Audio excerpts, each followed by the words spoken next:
ನಾವಿವತ್ತು ನಗ್ಗೆರೆಲ್ಲಿರ್ತಕ್ಕಂಥ ಎಮ್ಮ ಮೇಡಮ್ ಮನೆಗೆ ಭೇಟಿನ ಡೆಮೋ ಕೊಡ್ತಿದ್ದೀವಿ ಹೊರಗಡೆ.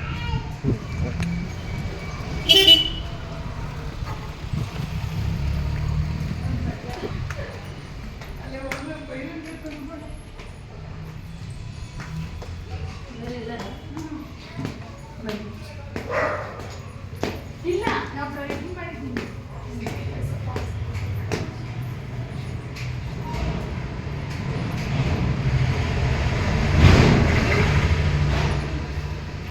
ಸರ್ ಬನ್ನಿ. ನಾವು ಆಫ್ ಸೈಟಲ್ಲೇ ಹಿಂಗೆ ಕಟ್ಕೊಂಡಿದ್ದೀವಿ.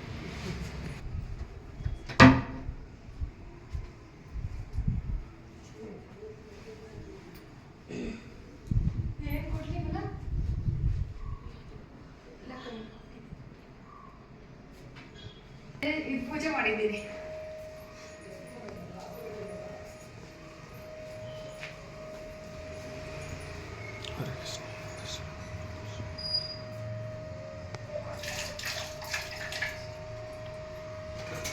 ಮೇಡಮ್ ನಿಮ್ಗೆ ಏನು ಕೊಡಲಿ? ಸರ್ ಎಣ್ಣೆ ಕೊಡ್ತೀನಿ.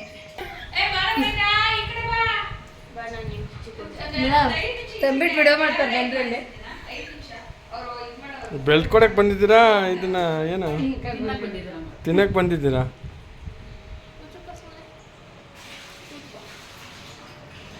ನಿಂದು ತಂದು ಇಲ್ಲೇ ಇಟ್ಟಿದ್ದೀರಾ? ಚೆನ್ನಾಗಿದೆಯಾ? ಅಲ್ಲ ಅದು ಹಳೆ ಥರ ಬೇಕಾಗಿತ್ತು ನನಗೆ. ಹಳೆ ಥರನೇ ಇದೆಯಲ್ಲ. ಇದು ಶೇಪ್ ಮಾತ್ರ ಚೇಂಜ್ ಮೇಡಮ್, ಇದೆ ಎಲ್ಲ ಮೆಥಡ್ಸ್ ಎಲ್ಲ. ಹೌದಾ?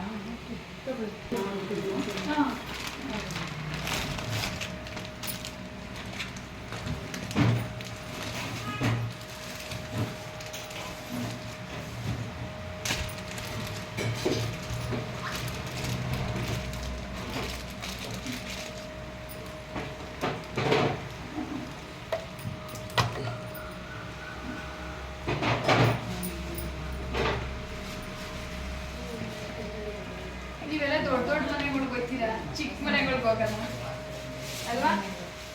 ನಮ್ಮನೆ ಚಿಕ್ಕದು. ಇದಕ್ಕಿನ್ನ ಬೇಕಾಯ್ತಾ? ಇದಕ್ಕಿನ್ನ ಬೇಕಾಯ್ತು. ಕ್ಲೀನ್ ಮಾಡಕ್ಕೆ 6,000 ಖರ್ಚಾಗೋದು.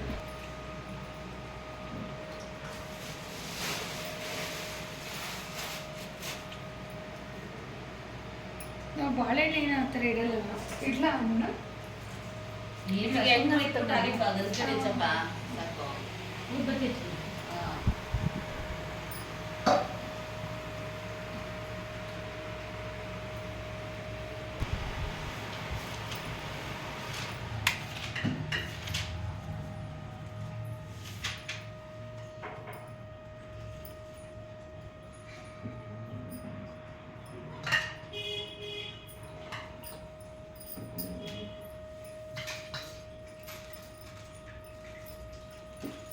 ವೈಬ್ರೇಷನ್ ಐತೆ ಇಲ್ವಾ? ಐತೆ. ಮತ್ತೆ ನೋಡಿ ನಮ್ಮ ಬೈಲ್ ಹೆಂಗ್ ಬಂದಿದೆ? ರಿಸಲ್ಟ್ ಐತೆ.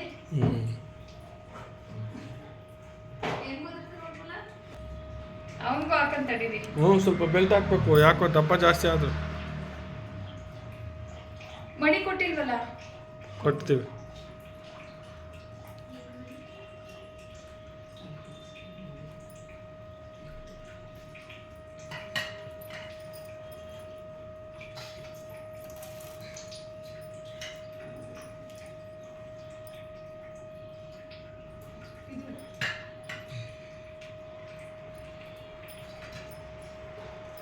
ಮನೆಗೆ ಹೋದಾಗಿಂದ 100 ಮ್ಯಾಟ್ ಸೇಲ್ ಆಗ್ಬಿಟ್ಲಿ ಬೇಗ.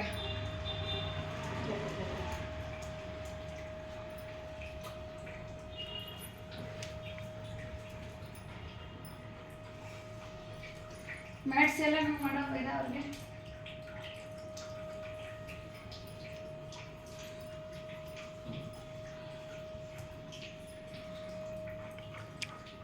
ಸೇಲ್ ಆಗೋ ಇಂಪಾರ್ಟೆಂಟ್ ಅಲ್ಲ, ಬೆನಿಫಿಟ್ ಸಿಗೋದು ಇಂಪಾರ್ಟೆಂಟ್.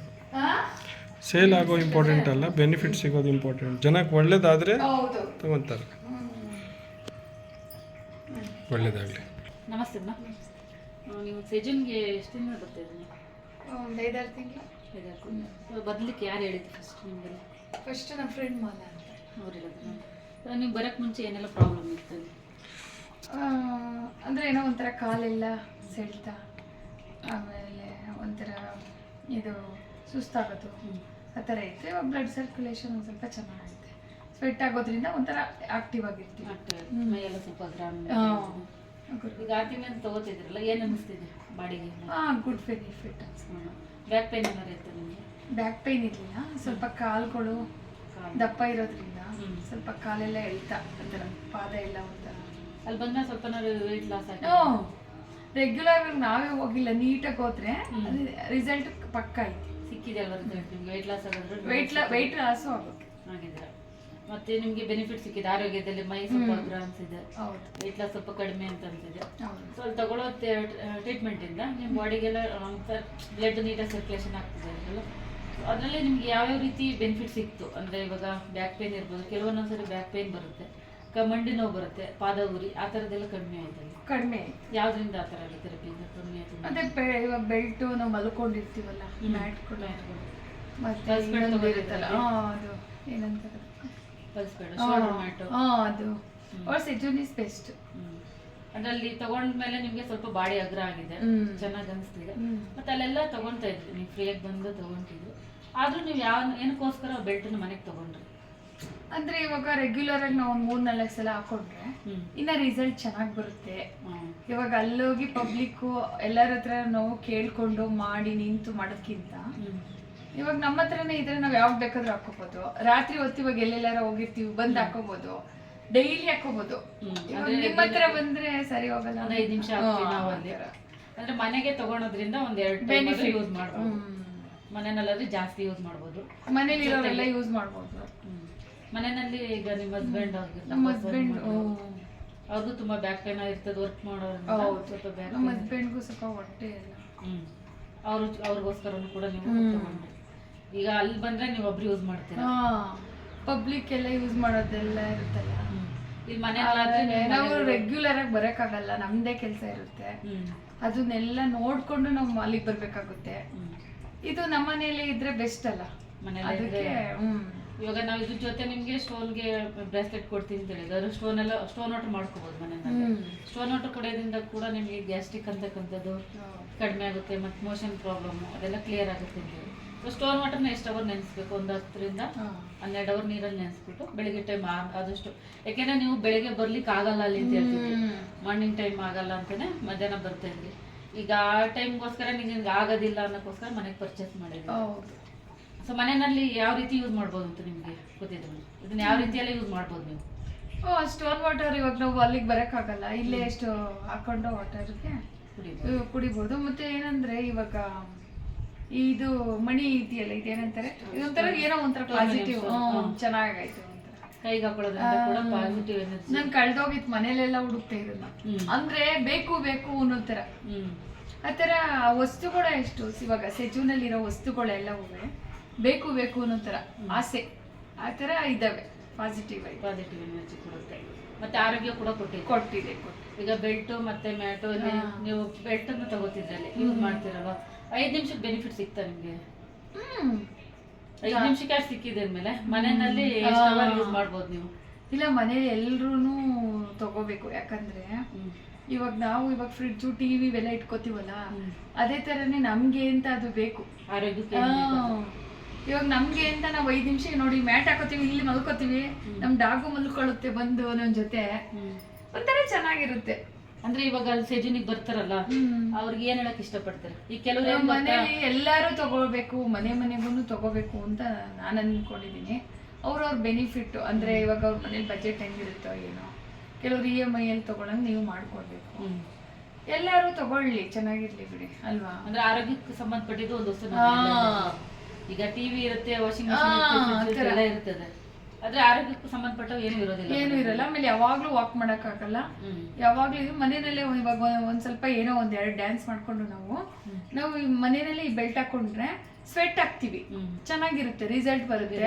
ಇವಾಗ ಯಾವಾಗ್ಲೂ ವಾಕ್ ಮಾಡಕ್ಕಾಗಲ್ಲ ನಾವು, ಮತ್ತೆ ಮನೆಯಲ್ಲಿದ್ರೆ ಚೆನ್ನಾಗಿರುತ್ತೆ. ಆಮೇಲೆ ತುಂಬಾ ಚಳಿಗಾಲದಲ್ಲಂತೂ ತುಂಬಾ ಬೆನಿಫಿಟ್ ಇದು.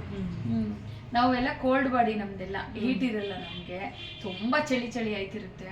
ಅವಾಗ ನಾವ್ ಇದನ್ನ ಹಾಕೊಳ್ಳೋದ್ರಿಂದ ಇಡೀ ಬಾಡಿ ಎಲ್ಲ ಚೆನ್ನಾಗಿರುತ್ತೆ. ನಾವು ಊಟಿ ಅಲ್ಲೆಲ್ಲ ಹೋದಾಗ ಇದನ್ನ ತಗೊಂಡೋದ್ರೆ ಸೂಪರ್ ಆಗಿರುತ್ತೆ. ಅಂದ್ರೆ ಈ ಸಮ್ಮರ್ ಟೈಮಲ್ಲಿ ಅಷ್ಟೇ ಇದನ್ನ ಹಾಕೊಳ್ಳೋದ್ರಿಂದ ಬೇಗ ವೆಯ್ಟ್ ಲಾಸ್ ಆಗುತ್ತೆ. ಸೊ ಆ ಕಾರಣಕ್ಕೋಸ್ಕರ ಮನೆಗೆ ಜರ್ನಿ ಮಾಡೋಕ್ಕೂ ಚೆನ್ನಾಗಿರುತ್ತೆ. ಇವಾಗ ಹೊರಗಡೆ ಕೋಲ್ಡ್ ವಾತಾವರಣಕ್ಕೆ ಹೋದಾಗ ನಾವು ತಗೊಂಡೋದ್ರೆ ಒಂಥರ ಕಾರಲ್ಲಿ ಚೆನ್ನಾಗಿರುತ್ತೆ.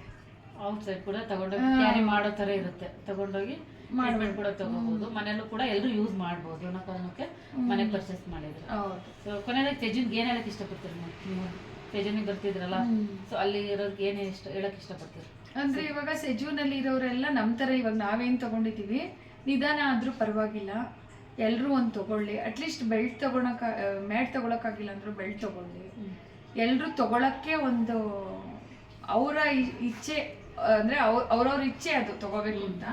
ಯಾರು ಫೋರ್ಸ್ ಮಾಡಂಗಿಲ್ಲ. ಅದೆಲ್ಲ ಮನೇಲಿರೋರ್ಗೆಲ್ಲ ಅವರೇ ಅರ್ಥ ಮಾಡ್ಕೋಬೇಕು. ಮತ್ತೆ ಏನಂತಂದ್ರೆ ಅವ್ರಿಗೆ ಅನಿಸ್ಬೇಕು, ಓ ಇದು ತಗೊಳ್ಳೋದ್ರಿಂದ ನಮಗೆ ಬೆನಿಫಿಟ್ ಅಂತ. ಯಾಕಂದ್ರೆ ನೀವು ಫ್ರೀ ಕೊಡ್ತಿದ್ದೀರಿ ಇವಾಗ, ಅದು ಅವ್ರಿಗೆ ಗೊತ್ತಾಗ್ಬೇಕು.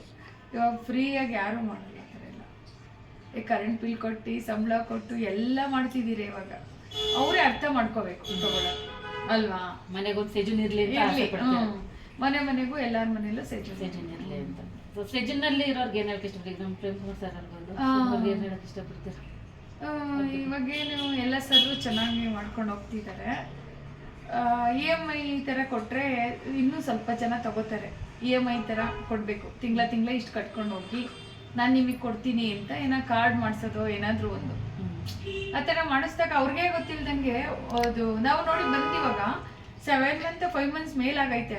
ನಾನು ತಿಂಗಳ 5,000 3,000 2,000 ಹಾಕೊಂಡು ಹೋಗಿದ್ರು ಇಷ್ಟೊತ್ತಿಗೆ ತೊಗೊಂಡ್ಬಿಡ್ಬೋದಿತ್ತು. ಹಿಂಗೆ ಒಂದೇ ಸತಿ ಕೊಡೋಕ್ಕಾಗಲ್ಲ ಕೆಲವರಿಗೆಲ್ಲ. ಆ ಥರ ಮಾಡ್ಬೋದು. EMI ಆಪ್ಷನ್ ಮಾಡಿದ್ರೆ ಚೆನ್ನಾಗಿರುತ್ತೆ. ಆಮೇಲೆ ತುಂಬ ಹೊತ್ತು ಕಾಯಿಸೋದ್ಕಿಂತ ಬೇಗ ತುಂಬ ಬುದ್ಧಿವಂತಿಕೆ ಯೂಸ್ ಮಾಡಿ ಬೇಗ ಸರ್ವಿಸ್ ಕೊಟ್ಟು ಕಸ್ಟಮರ್ನ ಇದು ಮಾಡಿದ್ರೆ ಇನ್ನೂ ಚೆನ್ನಾಗಿರುತ್ತೆ. ನೀವು ಮಾಡಬೇಕು ಅದೆಲ್ಲ. ನೀವು ತುಂಬ ಇನ್ನೂ ಬುದ್ಧಿವಂತಿಕೆ ಯೂಸ್ ಮಾಡ್ಬೇಕಲ್ಲಿ. ತುಂಬ ಪ್ಲ್ಯಾನ್ ಮಾಡಬೇಕು. ತುಂಬ ಅದು ಕೆಲವೊಂದೆಲ್ಲ ಕಸಿ ಬಿಸಿ ಥರ ಇರುತ್ತೆ. ಅವೆಲ್ಲ ನೀವೇ ಮಾಡ್ಕೋಬೇಕು. ಸರ್ರೇನು ಮಾಡೋಕ್ಕಾಗಲ್ಲ. ನೀವೆಲ್ಲ ಪ್ಲ್ಯಾನ್ ಮಾಡ್ಕೋಬೇಕು ಕೆಲಸ ಮಾಡೋದು. ಸೆಜ್ಜುನ್ಗೆ ಏನು ಹೇಳಕ್ ಇಷ್ಟಪಡ್ತೀರಾ? ಸೆಜ್ಜುನು ಪಬ್ಲಿಕ್ಕಿಗೆ ಸಂಬಂಧಪಟ್ಟಂಗೆ ಕೆಲಸ ಮಾಡ್ತಾ ಇದ್ದಾರೆ. ಸರ್ ಪ್ರೇಮ್ ಚಂದ್ರ ಅವರು ಚೆನ್ನಾಗಿ ಕೆಲಸ ಮಾಡ್ತಿದ್ದಾರೆ. ಇವಾಗ ಎಲ್ಲರಿಗೂ ಒಳ್ಳೇದಾಗಲಿ ಅಂತ ಪಾಪ ಮಾಡ್ತಿದ್ದಾರೆ. ಅವ್ರಿಗೆ ಒಳ್ಳೇದಾಗಲಿ, ತುಂಬ ಕಸ್ಟಮರ್ ಸಿಕ್ಕಲಿ, ಇನ್ನೂ ತುಂಬ ನಂಬರ್ 1 ಆಗಿ ಬೆಳೀಲಿ ಅಂತ ನಾನು. Season number 1. Season number 1. Thank you. Thank you. Okay.